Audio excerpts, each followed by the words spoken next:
hanggang 20. Babasahin natin lahat ito because I believe this is something that you and I na pakisara natin yung pintuan para hindi lumalabas ng aircon.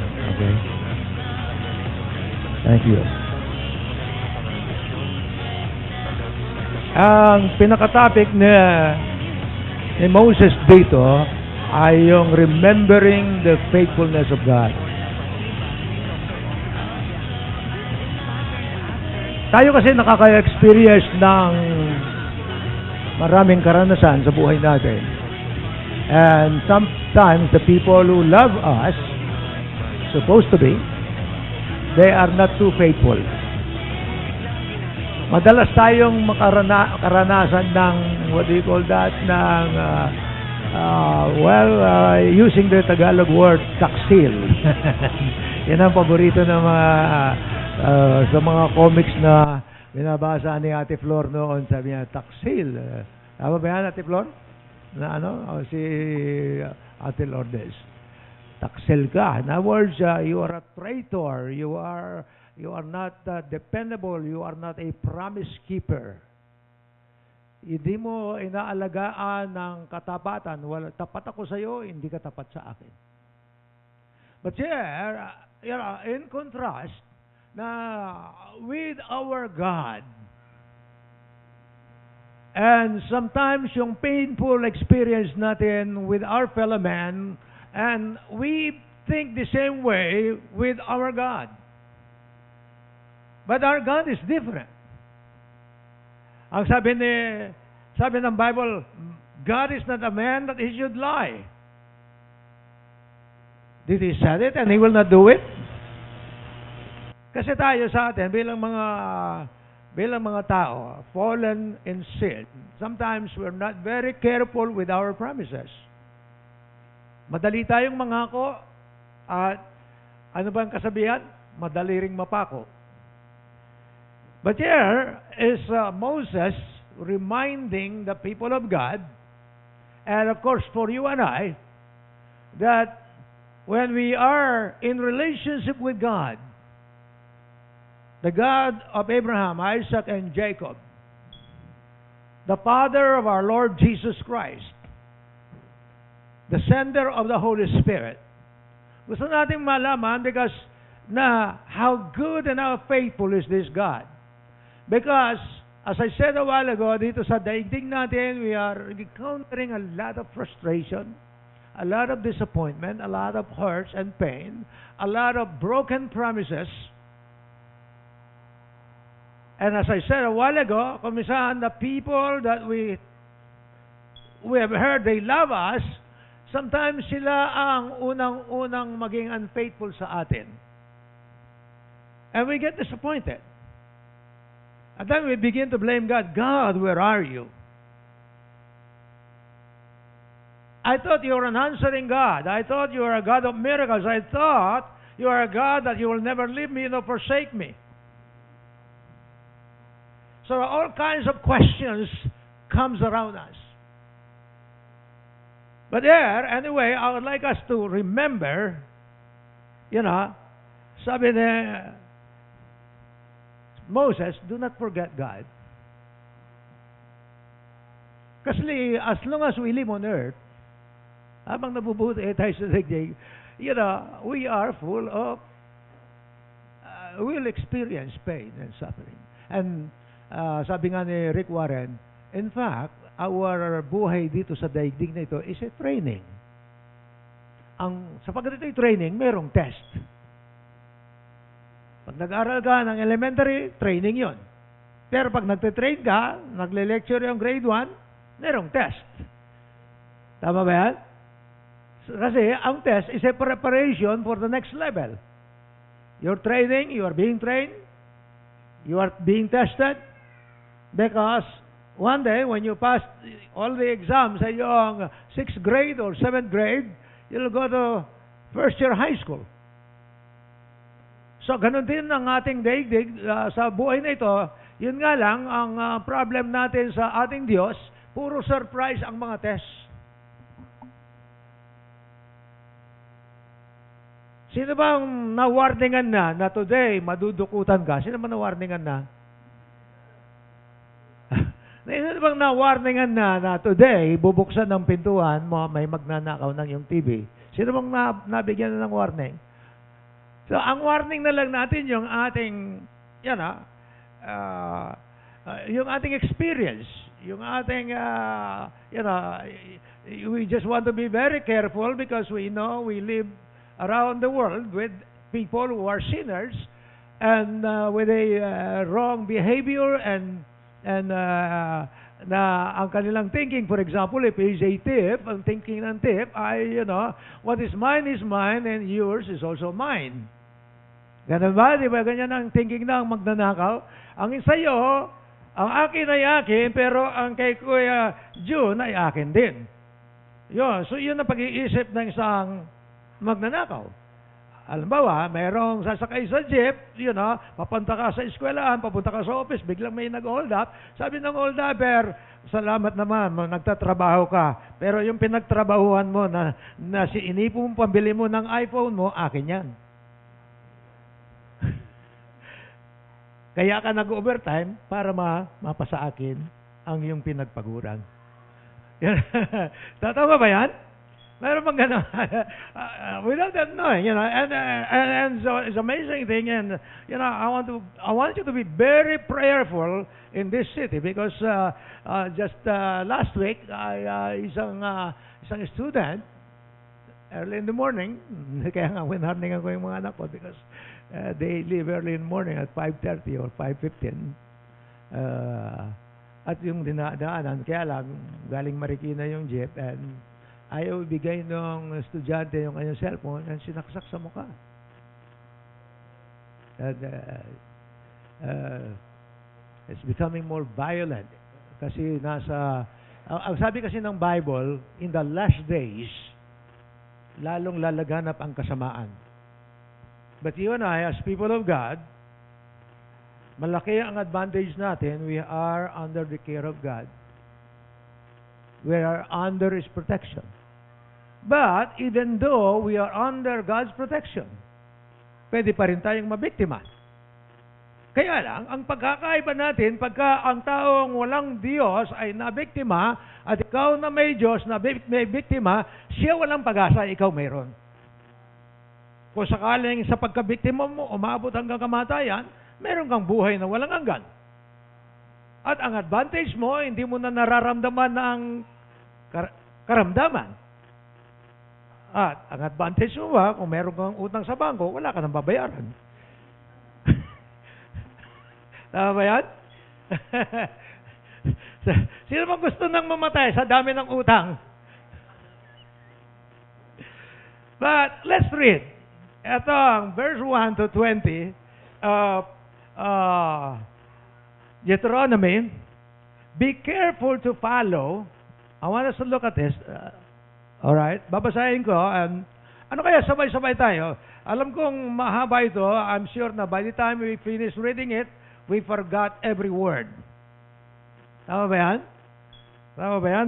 Naalala ko yung bakit sinusulat natin yung outline natin at times, and kumisa sa mga leadership natin, tatanungin ko, kumusta yung message last Sunday? How was it? How did it impact or impacto ng yung buhay?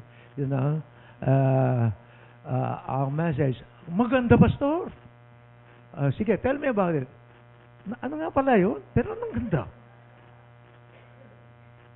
Nagandaan na ba kayo sa isang bagay na hindi mo tatandaan kung bakit maganda? This is the reason we have cell group. This is the reason some of you have independent spirit, you don't want cell group. It's for your disadvantage, not your advantage. Kaya kinakailangan, you have to be in a group. Dahil all of us will have struggle. Kung konti lang naman mga walang struggle dito sa daig niya, si Kuya Bong, Flores. Yung mga pinanganak mula sa hulog ng langit yan, kaya hindi nakakaranas ng pagsubok sa buhay. Tama ba yan, Mr. Flower? May pagsubok ka rin? Wala. Wala, no? Ayan, nasa tabi mo yung lovely girl. Okay, be careful to follow every command I am giving you today. The word there is careful. Tandaan natin yan. So that, what's the purpose of obeying and following carefully God's word? So that you may live, increase, and may enter and possess the land the Lord promised on oath to your ancestors. Now, word to promise here on oath ay hindi lamang sinasabi niyang nangangako ako, kundi para bang katulad sa atin, di ba pagka yung mga government officials o kaya appoint ka ng isang position, you raise your right hand, and in America, supposed to be, when they raise their hand and they put their left hand or right hand on the Bible, na they are promising to the people, but also to God, and with an upraised hand is an oath. So when God makes these promises, He's not just saying it by word. Yan na sinasabi ko, eto, taas na ko ng kamay. Parang I surrender myself to my promises. Alright. Remember, verse 2, how the Lord your God led you all the way in the wilderness for 40 years. Grabe ito, no? Ewan ko kung meron sa inyo ang nabubuhay sa ilang o wilderness o sa desert at this time. In other words, paikot-ikot ang iyong buhay, walang direksyon. For the past 20 years, 30 years, or 10 years, or 40 years, or 50 years. And as I told you, I think itong ka-text ko, the way I noticed, the way na nag-text kami, itong aking boardmate, for 50 years, he's roaming around this world without a direction. And so I witnessed to him the gospel through text. Paikot-ikot siya sa daigdig ito, kumakain siya, natutulog, pero walang direction. Walang destiny. Now, this thing, remember how the Lord your God led you all the way in the wilderness for 40 years to humble and test you, in order to know what was in your heart, whether or not you would keep His commands. He humbled you, causing you to hunger and feeding you with manna, which neither you nor your ancestors had known, to teach you that man does not live on bread alone. Tayo nga sabay-sabay. Man does not live on bread alone, but by every word that comes from the mouth of God. Your clothes did not wear out, your feet did not swell during these 40 years. Know then in your heart that as a man disciplines his son, so the Lord your God disciplines you. Wow. Tedwan, tanong yung katabi mo, na-disiplina ka na ba? Nagpapasalamat ka ba sa tatay mo pag pinalo ka?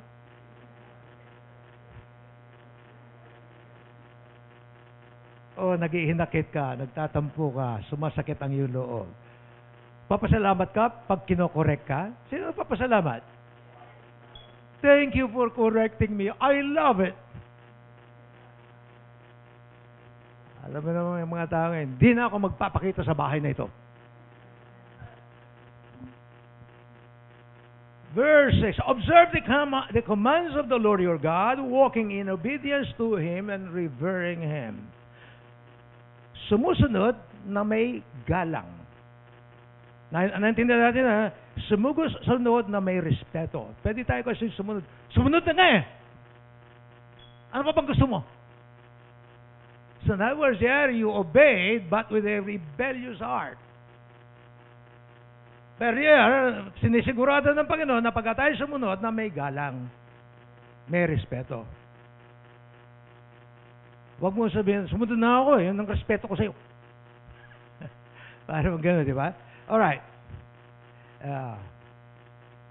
7. For the Lord your God is bringing you into a good land. I want you to look at this, yung purpose of all this discipline and of all the obedience that we have to obey God, merong purpose. It's not just instructing us and commanding us to prove to us, don't you know I am God? I am the boss. I created you. I'm the one feeding you every day. I give you oxygen and air every day. You must obey me. But more than that, there is a purpose. May layunin. Kasi kuminsan tayo mga tatay, sumunod ka sa akin. Bakit ako susunod siya? Tatay mo ako. More than that, ang Diyos, gusto niya sumunod tayo sa Kanya, sapagkat may magandang layunin. Pwede ba sabihin mo katabi mo, may magandang layunin? Kung masunurin ka. Amen? Ayan ha. Alright, for the Lord your God is bringing you into a good land. A land with brooks, streams, deep springs, gushing out into the valleys and hills, a land with wheat and barley, vines and fig trees, pomegranates, olive oil and honey, a land where bread will not be scarce. Oy, hindi ka maubusan ng pandesal, kapatid.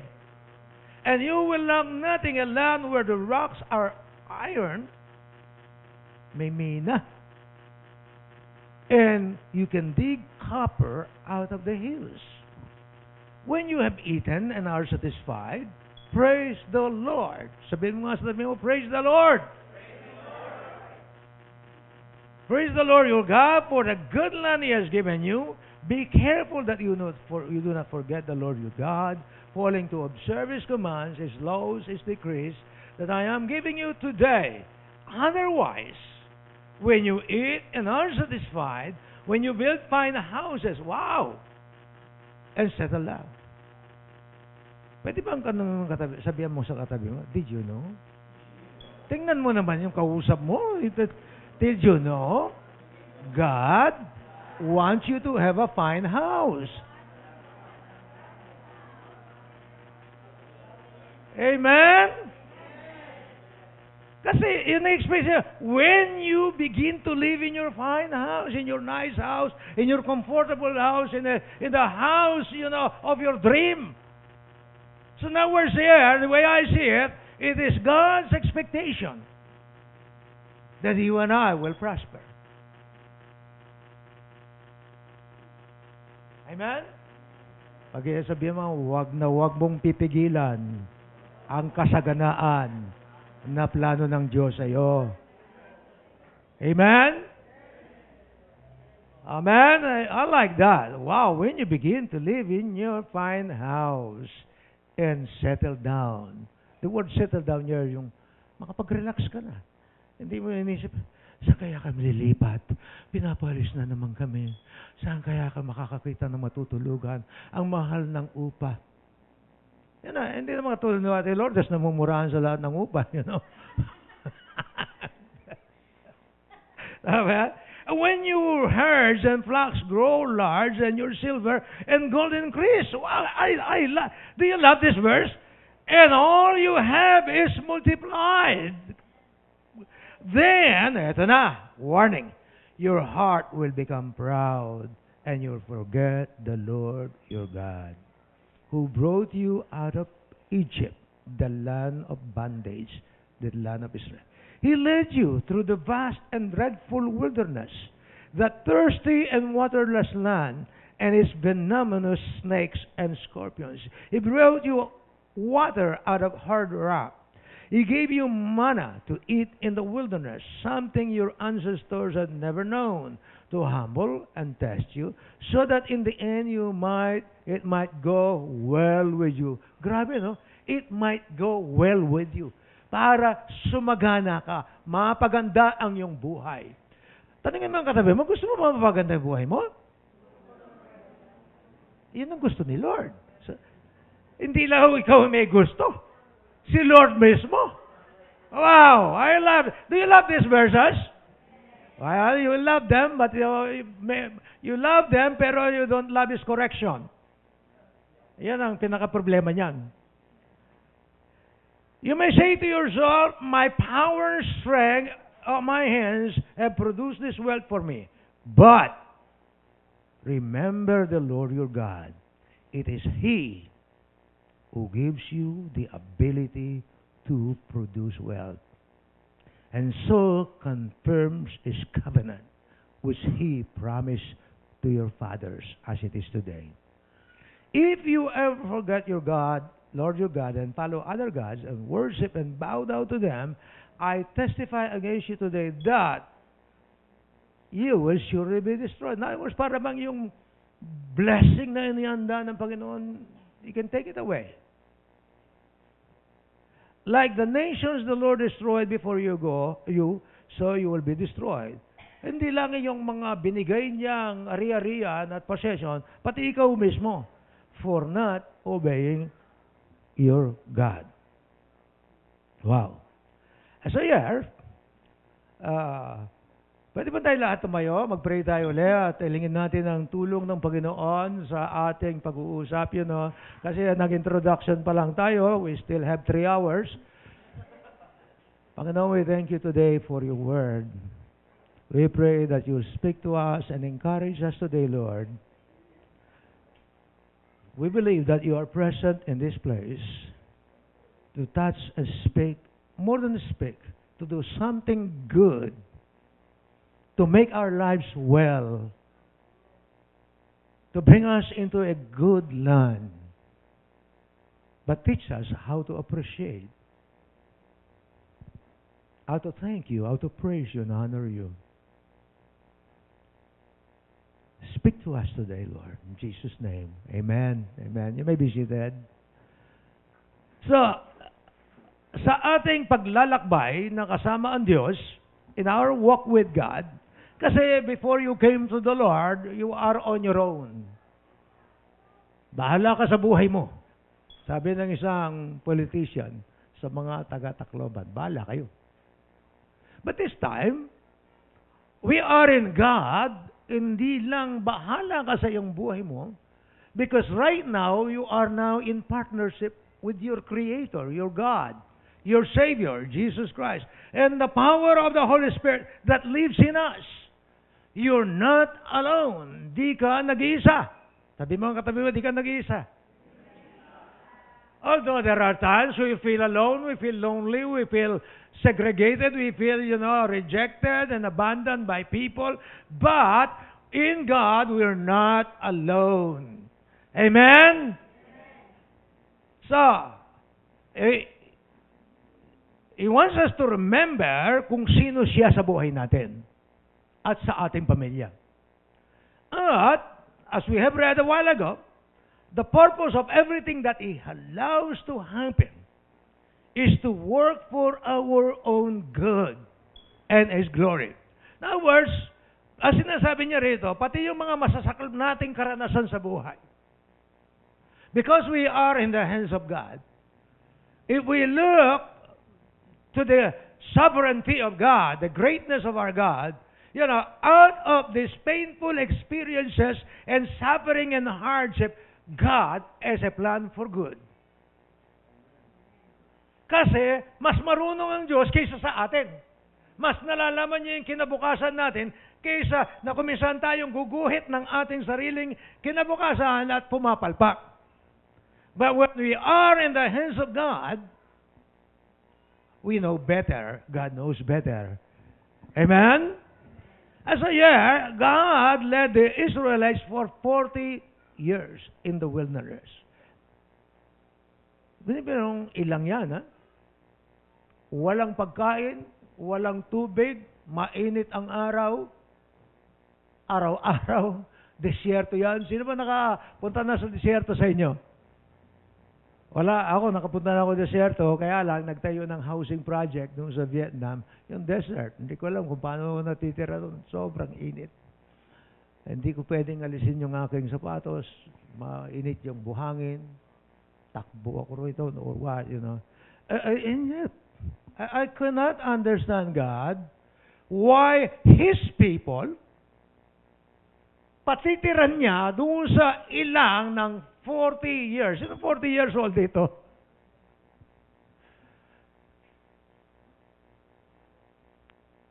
Walang pagkain doon.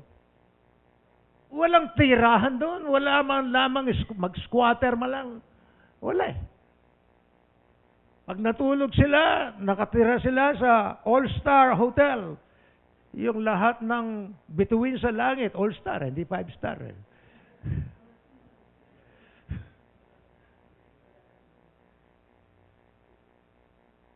It's amazing how God protected them and provided for them.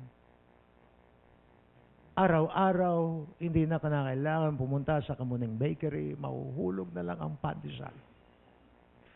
Hindi ko lang alam kung hot pandesal o hindi. And then, nung nagreklamo sila, bakit walang palaman?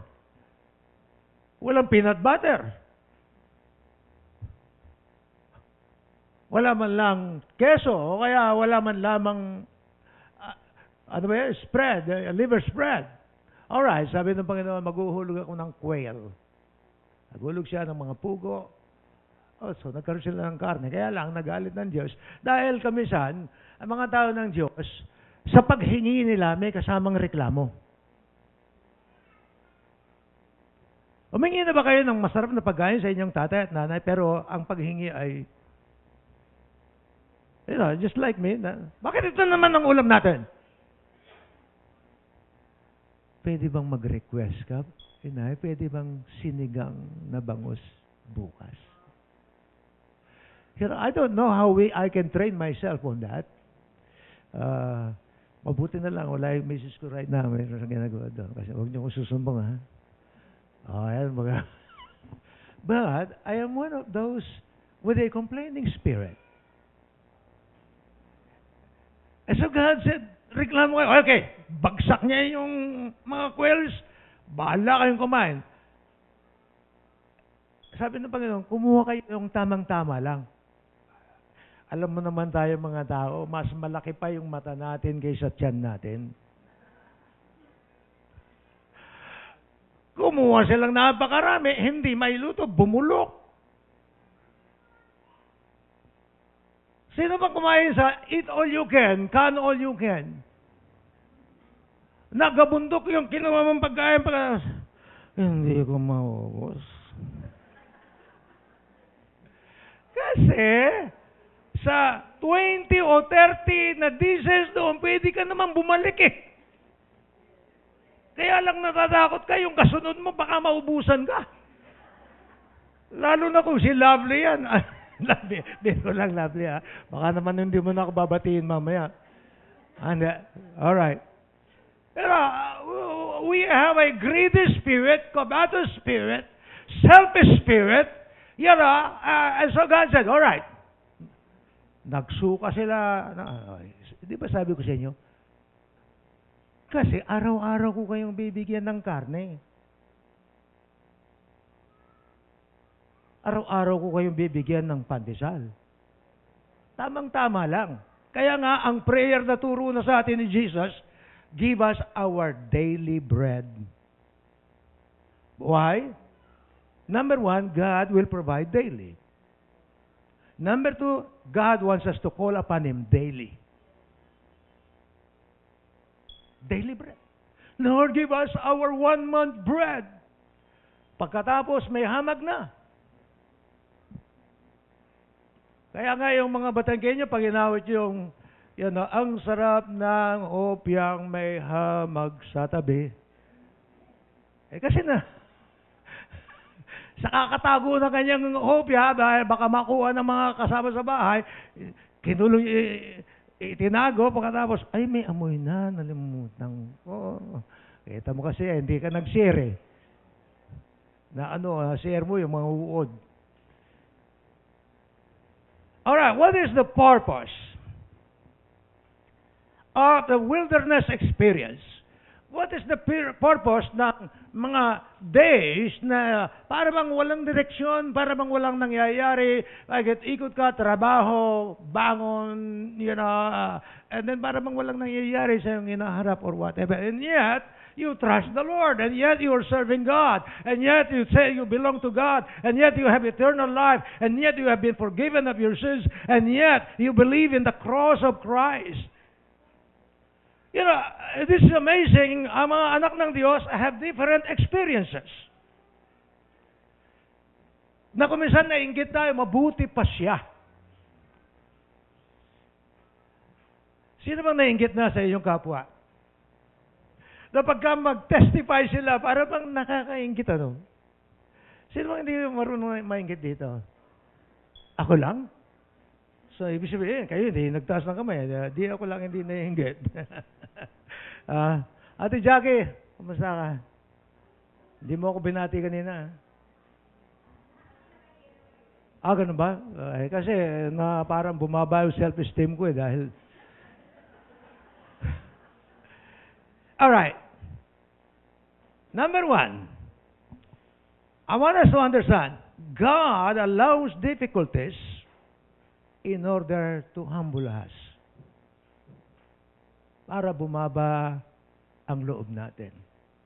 Para tayo'y magpakumbaba at sabihin natin, God, without you, I can do nothing.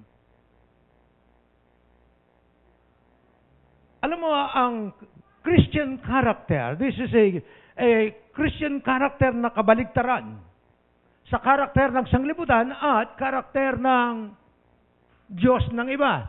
I was reading a book the other day, sabi niya, doon sa, sabi ng isang, I will not mention the religion, your God is a weak God. Our God is a strong, powerful, proud God. Sabi niya itong Christian author, si Josh McDowell, sabi niya, ang aming Diyos ay mababang loob. Si Jesus Christ. Ayoko ng Diyos na ganun. Parang binabay. Malambot ang buto. Pero hindi nila alam na ang kababaan ng loob, yan ang prescription ng Diyos for promotion, for prosperity, for blessing, to increase us, to really lifted us up. Kakaiba, baligtad ang ekonomiya ng daigdig, and Christ humbled Himself. Gusto kong tingnan natin,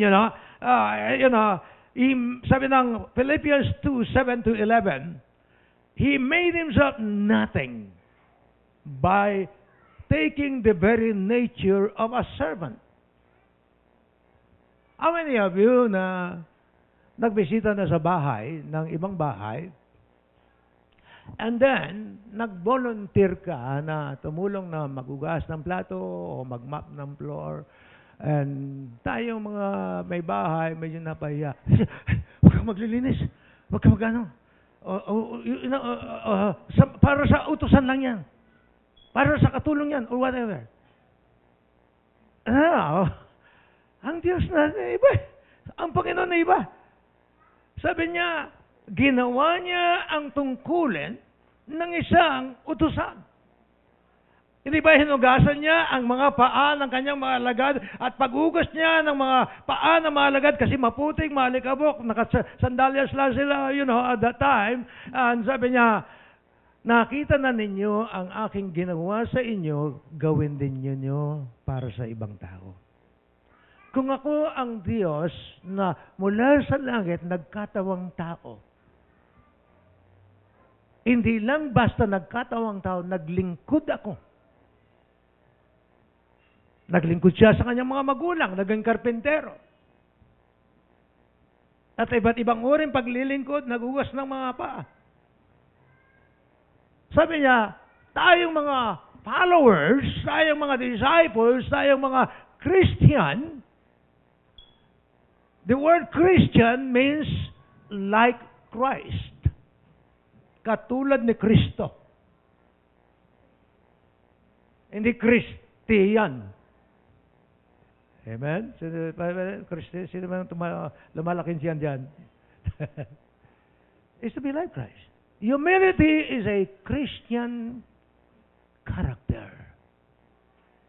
In other words, pride has no room for a godly Christian. Walang lugar. Sabihin mo ang katabi, walang lugar. Ang pride sa buhay natin. He humbled himself by, in other words here, when he said he humbled himself, intentional humility. Hindi yung, alam, talagang napaya ako, talagang nagpagpakumbaba ako, talagang napilitan akong magpakumbaba. But here what I like about our Lord is an intentional humility. Intentional, He served. Intentional, He put Himself down. And yet He is God. From heaven above, nagkatawang tao, siya mismo ang naglingkod. You know, this is a thing that will only bless our nation. When we have servant leaders. When our presidents, our senators, our congressmen, vice presidents will not think of them as master at tayo ay mga alipin nila, manggagawa. Tayo ang kanilang mga utusan. You know, some people are so, you know, they're after becoming a governor, not because they want to serve, but because they want to be recognized. I'm the governor. I'm the mayor. Nung nagsagasa yung mga anak ng mayor doon sa bandang Nueva Ecija, sabi niya, anak ako ng mayor. So what? Does it make you more important? Just because you are a son of a governor? Jesus made Himself unimportant, being the Son of God. Wow. Sabi niya, if it needs the death of a cross, I'll do it. And so He said He humbled Himself by becoming obedient to death, even on a cross. So, God, this is what I like. Ito yung prescription ng promotion. Ito ang prescription ng prosperity. Ito yung prescription ng Diyos sa exaltation. Ito ang kanyang prescription in order for you to be honored by God. And when you are honored by God, He will bless you. So God exalted Him to the highest place and gave Him the name that is above every name, that in the name of Jesus every knee should bow, in heaven and on earth, and all should acknowledge that Jesus Christ is Lord, to the glory of God the Father. Crucifixion of Jesus is the way to His crown. Can't believe it. Tayo, pagmamataas natin, akala natin, naging importante tayo. Sa Panginoon, pagpapakumbaba, ang pagiging importansya. Kaiba lang. You know, as a God, Christ humbled Himself all the way to the cross. God caused ano bang humility ginamit niya? God caused the Israelites to hunger. Then fed them with manna, so they would know that man shall not live by bread alone.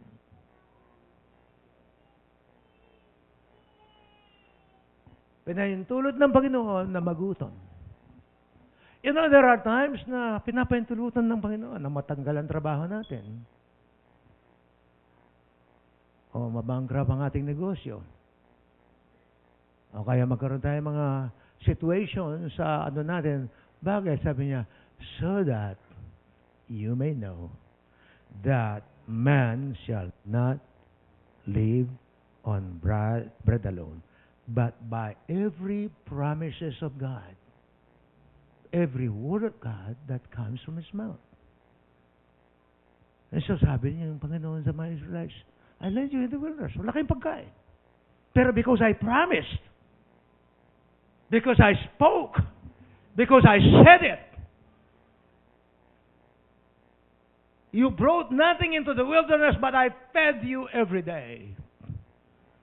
I think this is a very important thing na ma-realize natin, kayong mga naghahanap buhay, kayong mga nagtatrabaho na ayaw niyong mag-give up na mag-absent just to go to that encounter. May pasok ako. Baka matanggal ako ng trabaho. Baka mawalan ako ng sweldo. Why? Is God limited? Can that God give you another job? A better job? Di ka ba mabibigyan ng mas magandang trabaho ng Diyos? Kasi when we look at God, we look at a limited God. Small God. Pwede bang tanongin yung katabi, how big is your God? My God is big. How small is your God? Amen. My God is big. Amen. Palakpakan natin, Panginoon.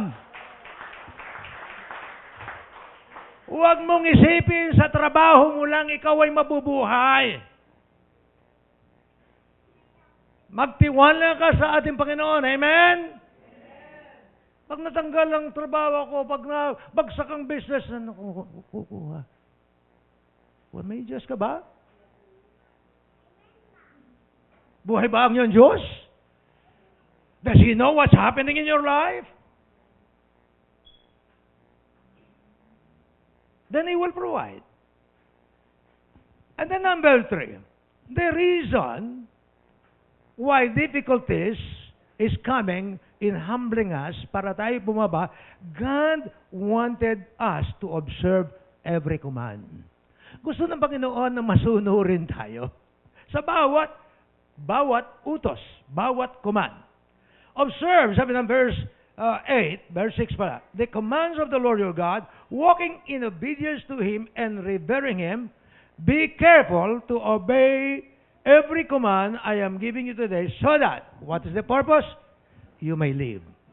Na mabuhay ka. Ano ba ibig sabihin na mabuhay? Kay Jesus Christ, ang definition ng life ay masaganang buhay. Hindi lang nabubuhay, na pagkakinumusta mo yung nawawala mong kumpare, pare, tagal mong hindi tayo nagyaya, kumusta ka? Andito, buhay pa rin. Ang Kristiyano, hindi. Sabi ni Jesus, I came that you might have life, but not ordinary life, abundant life. Pag kinumusta ka bilang Christian, andito, buhay pa rin, masagana ang buhay ko dahil kay Lord. Amen? Abundant life. Kasi there are people who are just existing. Trabaho, kain, aral, trabaho, kain, tulog. Hanggang doon lang ang buhay nila. Paikot-ikot. Bibili ng kotse, bibili ng bahay, bibili ito. It doesn't mean anything. Yun ang ginagawa ng lahat ng tao sa buong daigdig. But for a child of God, it's different. It is a life with meaning. It's a life with enjoyment. It's a life that's peaceful. It's a life with destiny. Amen? Palakpakan natin, Panginoon. Wow! Meron bang destiny ang iyong buhay? Okay? Wow! That you may multiply.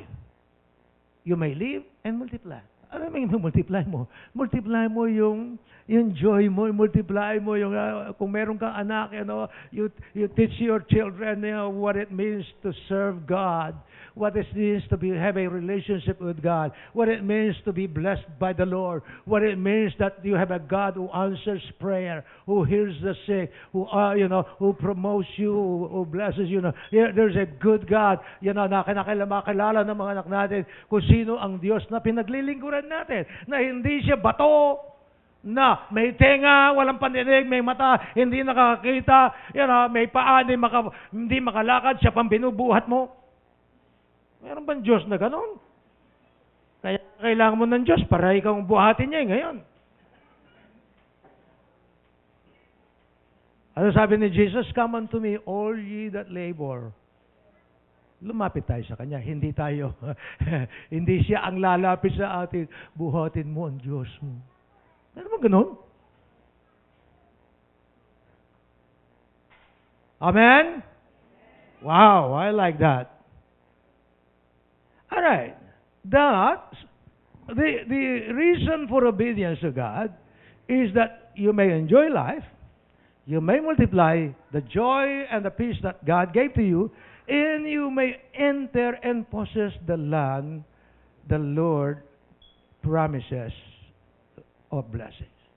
Gusto ni Lord na walang pigil, walang sagabal, walang balakid, walang hindrance, walang stumbling stone in order for you to receive the promises, the dreams, the desire that God promised in your life. He wants you to prosper, not just financial prosperity. We'll talk about that mamaya. It's more than financial blessing. Ang iba puro pera lang kanilang objective. Na akala mo, yun na ang kahalagaan at kaulugan ng buhay. We know many people are committing suicide. And they have lots of money. Young people with their own condominium, they jump out of the condominium. They have big allowances from their father na gobernador sa probinsya. Why do they jump out of their condominium? Because their lives is meaningless. Tapusin ko na yung buhay ko. Walang pakinabang. Walang halaga. They have the money. Meron pa nga mga maid yan dala-dala sa probinsya. Estudyante lang. Meron ako naging classmate. Meron siyang taga-dala ng libro. Oh, 3 libro. Sabi ko, bakit 2? Ito nga. Taga-dala ng libro. Ewan ko, parang si Tertiary nun. Diba? Meron ka bang taga-dala ng sabon habang naliligo ka? Akin yung sabon! Ito na yung sabon, tapos na mali. Si Terjaki, Sister Jackie, payong lang, meron siyang taga-buhat eh.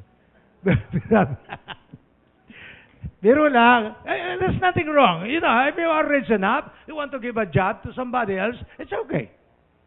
It's okay. But you said, you need to have a humble spirit. Amen? Kasi ang gusto niya, we will possess His promise. Na at times, na para bang nababagalan tayo sa promises of God, God has His own way.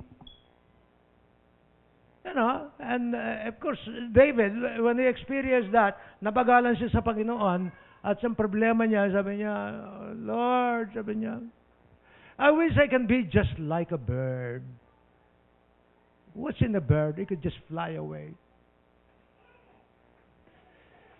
Oh, Lord, I wish, pero ako na lang ang gagawa nito. I wish I am a cockroach. I can hide under the dark. Ayaw ng Panginoon na pagtaguan natin ang problema. Harapin natin. Kasi kakampi natin siya. He is by our side. Amen? Sabihin mo ang katabi, don't run away from problems. Kasi ayaw ng Panginoon na maging duwag ang mga anak niya. Amen? Hindi tayo patakbuhin. Wow. Number 4, He allows difficulties in order to humble us because God wanted to get rid of prideful attitudes. Katulad ng ating Panginoon, He humbled Himself. Ano ba yung, pride was the cause of Satan's fall. Sabi ng 1 Peter chapter 5, clothe yourself. Magsuot ka ng damit at ang kasuotan mo ay kababaang loob sa isa't isa. Humility to one another because God opposes the proud. The word oppose here, right? Kalaban. Opposition. In other words, when a time na nagiging proud ka, nagiging arrogant ka, you begin to be, you begin to look little on other people, nagiging kalaban mo na ang Diyos. God opposes the proud. How many of you na gustong makalaban ng Diyos?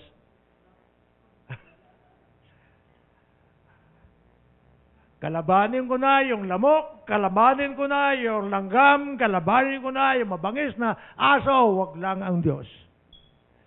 Amen?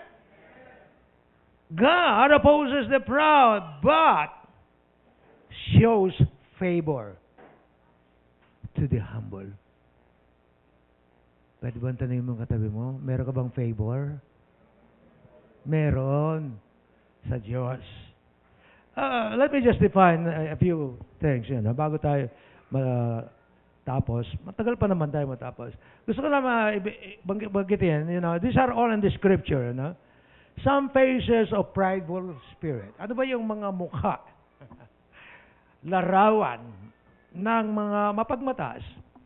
Yung answering back with disrespect to those older or in authority or over us. Sumasagot. Napabalandra. O ano naman? Ano tinatawag mo sa akin? Ano na mga utos mo sa akin? Kung magkakapatid yan, laging ako. Meron naman ng ibang kapatid eh. Bakit sila hindi mo inutusan? Ako lang inutusan. Now, sino ba nakaranas na ganun? Of course, kung only child ka, Spoiled ka, katulad ni Kuya Warner. Wala siyang ano eh. Walang nag-uutos sa kanya kasi boss yan from the beginning. Bago pinanganak yan, walang na. Tapos meron tatak sa likod ng kanyang balikat, you are the boss. Amen? Ay, makayo. Alin makayo. Okay. Sarcastic answer. Ano ba yung sarcastic sa Tagalog? Suplado. Suplada. Pabalandra. Pabalang. Critical and complaining attitude. Lagi. Yan na naman ang kakanta. Siya na naman. Nag-display na naman siya. Complaining spirit. Ano lang? Look. Tinignan. Look. Sabi ng Bible, Disobedience. Bakit pride ang disobedience? Kasi ayaw mong inutusan ka. Ikaw ang gusto mong magutos. Independent spirit. Sabihin, ng independent spirit, ayaw mong may nakikialam o nagtatanong sa iyo o chine-check ka, anong oras ka dumating? Check ka lang. Sinong kakwento mo? Ayoko ng cell group. It's an independent. It's a pride. And God, sabi ng Bible, opposes the pride. Now, there's many more phases. 50 Shades of Grey, or whatever. Number 2. Ang daming number yan, alam ko matatanda. He allows difficulties in order to humble us. Because Christ humbled Himself. He caused them to hunger. He wanted them to obey every command. He wanted to get rid of prideful spirit. Number 2, He allows difficulties in order to test us. Ayaw natin ng pagsubok. Test na naman, sabi ng mga grade 6. Ma'am, ba't di mo sinabi sa amin na mayroong test? Di pa kami nakapag-review. This is amazing with God. All of our tests are surprise tests. Tama ba yan? Hindi niya sasabihin sa iyo na may magsusuplado sa iyo. Hindi niya sasabihin na may magbabara sa iyo. Nanay ang tatay, na yun ang yung pinakamahal mong daughter o anak na talagang inalagaan mo, binaby mo, pinain mo ng gatas, all of a sudden, sumasagot sa iyo. Hindi niya sasabihin sa iyo, sasagot ngayon yung anak mo sa iyo. Hindi, mabibigla ka na, ito ba yung anak ko? Akala ko, angel yung anak ko. Oo, angel. Si ate. Naku, itong anak ko, ang bait-bait ng anak ko, hindi ko lang ba't sumasagot ngayon. Yan ang mabuti kung anak mo, puro si Kayla talagang masunurin, never answers back, it's a yes mom, whatever, yes mom, ayoko.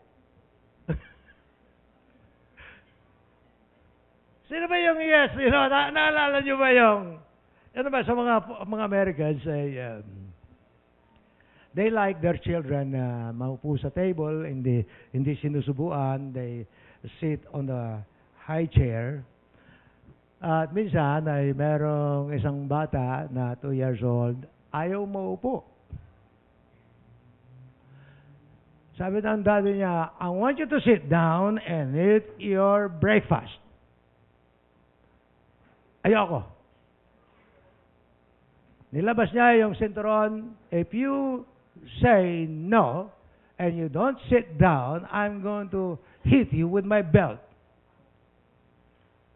And naupo siya, tinignan niya yung daddy niya, ganon. I want you to know, Dad, I'm still standing. Nakaupo siya. Nakaupo. In other words there, he was sitting, but in his heart, he was rebelling. Pwede tayong mag-obey, kunwari, in action, but in the heart, we are rebelling. And God is not interested on your outward appearance. Ang interest niya, nakikita niya yung puso natin, nakikita niya yung isip natin, nakikita niya yung motibo natin, nakikita niya yung damdamin natin. Kasi pinag-uusapan natin, dadalhin tayo ng Panginoon sa good land. Land of milk and honey. And a prosperous land. God wants you to have that nice, comfortable house. God wants you to live a prosperous life. That's what we're talking about here. Amen? Palakpakan natin ang Panginoon. Wow. This is the reason na gusto natin mag-evangelize pa, magdala pa tayo ng every Sunday. You know, we thank God for these 20 people up there and 10 of our leaders or more nandito sila ngayon sa third floor. You know, they're enjoying themselves in the presence of God. Wonderful. We'd like to do this every month. Every month sa ating Miracle Cast, invite as many people because we would like them to join us in going into that good land God promised to us. Amen? Bakit? Sabi niya, doon sa the purpose for a wilderness experience was God's discipline. The word discipline comes from the word disciple. It does not mean palo, sinasaktan. Na-disiplina siya. No. It means, from the word disciple, tagasunod. A follower. The reason na may kasamang palo at times so that you will follow. Amen? Pero mo, minsan si Jesus, sabi niya kay Peter, Satan! Sabi niya, tinawag niya Satanas ang kanyang disciple kasi, meron siyang disobedience. I rebuke you, sabi ni Jesus kay sinasaway kita, pinapagalitan kita. You know, discipline and correction is biblical. Because God wants to help us to go in the right direction. Ayaw niya tayong mapahamak. Amen? So now, sabi niya, ang purpose, sabi niya rito, Deuteronomy 8:16, to do you good in the end. Ang disiplina, sabi niya, ang correction, na kuminsan ang suffering, kuminsan ang hardship, ang trials and difficulties, is not to destroy you, is not to hurt you, is not to reject you, but to bring you into a good land in the end. Amen? Sino man nagbabasa ng comics? Si Kuya Kel, mahilig bumasa ng comics. Alam mo, pagka sa comics, nagbabasa ng comics si Kuya Kel, nakikita niya, tatalo yung yung bida. Kawawa yung bida, pinapalo na bilanggo, yun ako naman, sabi ko, ang gagawin ko ngayon, dahil medyo mahaba pa yung babasahin ng comics, pupunta muna ako sa the end. In the end.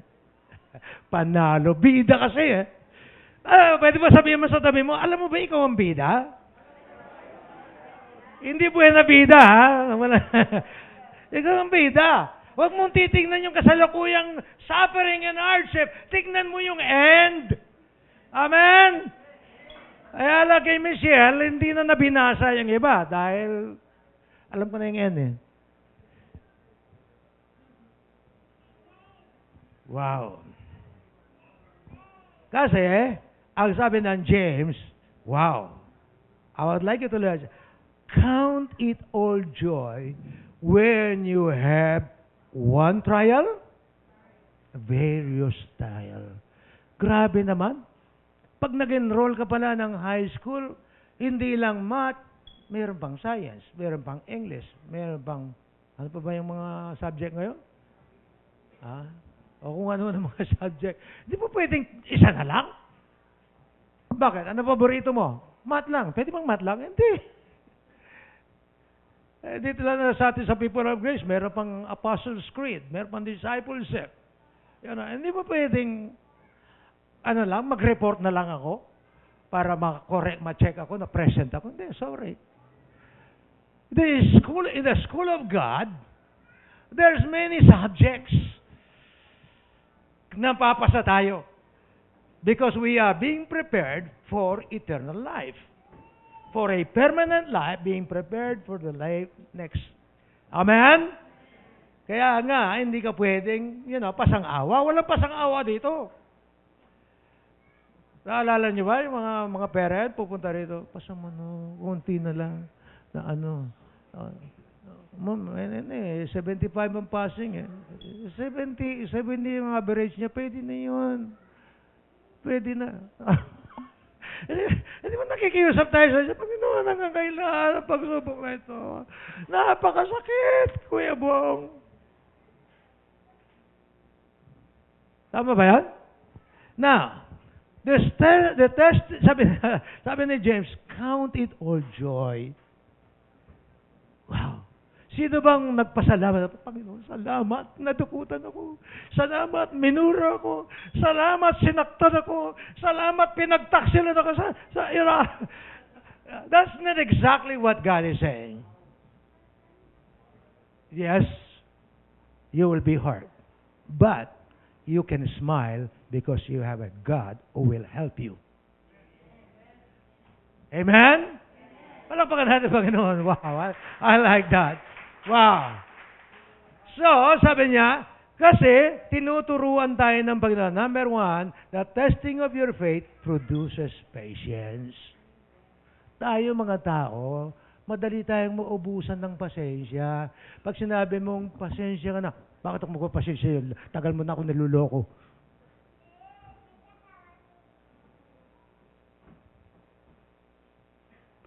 Naalala ko, pagka bumagsak ako sa isang subject, halimbawa 5, I have to repeat it the next semester. Kasi hindi pwedeng pag-usapan hanggang hindi maging 3 o 2 ang grade, you cannot pass the exam. Kinakailangan pumasa ka. The same thing with God. Kung tayo impatient, patuloy ang pagsubok na hanggat matuto kang magpasensya, dumadami ang pangyayari sa buhay natin na nawawalan ka ng pasensya. Nag-hysterical ka na, sumigaw ka na, nagdabog ka na, sinara mo na yung pintuan, binasag mo na yung plato, tinapon mo na yung kutsara at tinidor, lalong tumutuloy yung pagsubok para ma-develop ang pasensya mo. Kasi wala kang pasensya. Gusto ni Lord na magkaroon ka ng pasensya. Paano? Paano ako magkaroon ng pasensya? Tanggalin itong mga storbo sa buhay ko. Hindi ka magkakaroon ng pasensya. Kaya nga pinahintulot ng Panginoon yung mga estorbong yan para magkaroon ka ng pasensya. Amen? Meron bang pasensya? Meron bang estorbo sa buhay mo? Mamatay na ka sana? Hindi. Hindi po matay itong tao na to. Kasi, meron bang dinidevelop ang Panginoon sa ating buhay. Amen? Mas magaling na gumawa ang Panginoon kaysa sa atin. Wow. Number 2, pray for wisdom. Namingi ka ng wisdom. Gusto ko tuloy natin doon next Sunday. Ask God in faith. Kasi, kung wala tayong tiwala sa ating kapwa-tao, kuminsan, ganun din ang trato natin sa Diyos. Sabi ni James, ask in faith. Magtiwala ka. We also, sabi na, I want us to look at Romans 5:3 ata. We also glory in our suffering. Because we know that suffering produces perseverance. Perseverance, character, and character, hope. The big idea there ay yung pag-uugali. Binabago ng Panginoon ang pag-uugali natin. And kung minsan sinasabi, Lord, ang bait ko naman, matulungin ako, mapagpakumbaba ako. Pero sabi, God knows better. I'm sure, there are many good characters trait upon us. But there are things na merong nakikita ang Panginoon sapagkat it's not only after you, Ate Jackie, He will be after others you will be helping. Meron kang tutulungan na iba. Yung naranasan mo, na-deliver ka, tulungan mo rin yung iba. Amen?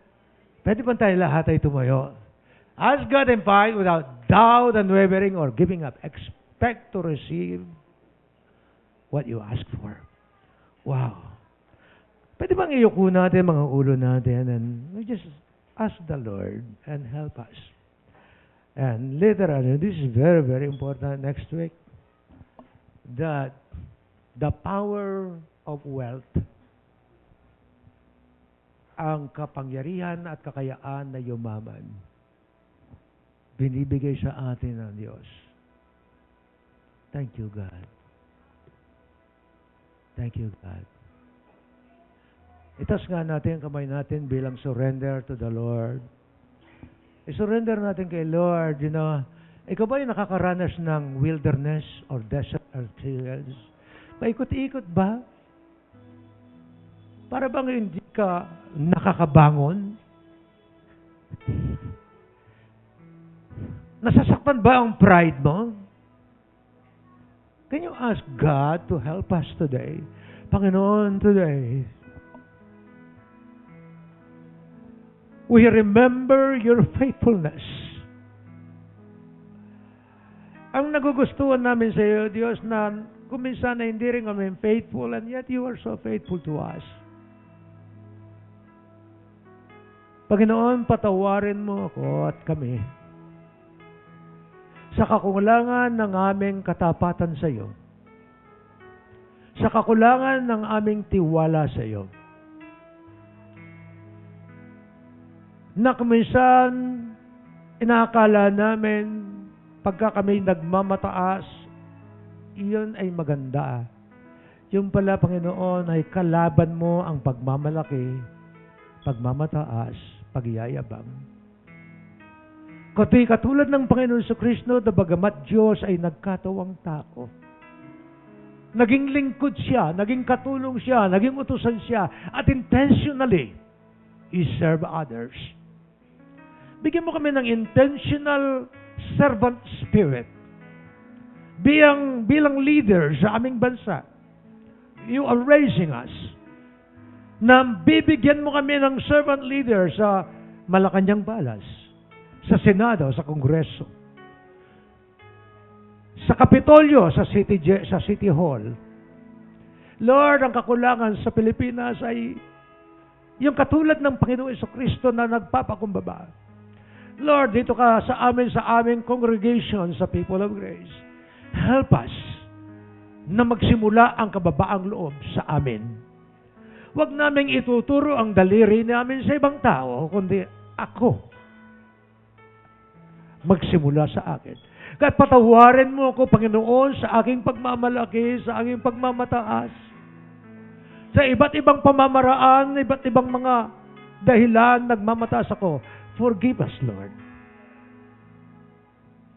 Lord, salamat din, Panginoon, ay meron kang testing sa buhay ko.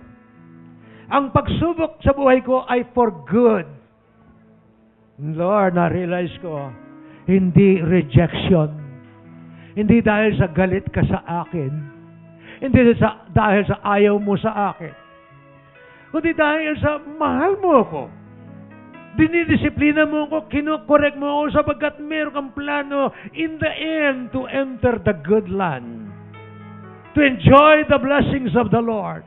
Boy, I realize, Panginoon, pati pala bahay, gusto mong magkaroon ako ng bahay. Ay, di lang basta bahay, fine house. Oh, Lord, help me, Lord, na hindi ko lang tinitingnan ang kasalukuyang suffering, ang kasalukuyang pagsubok. Ang titingnan ko, Lord, pagka-pasa ko sa test na ito, meron akong reward. Meron akong gantimpala.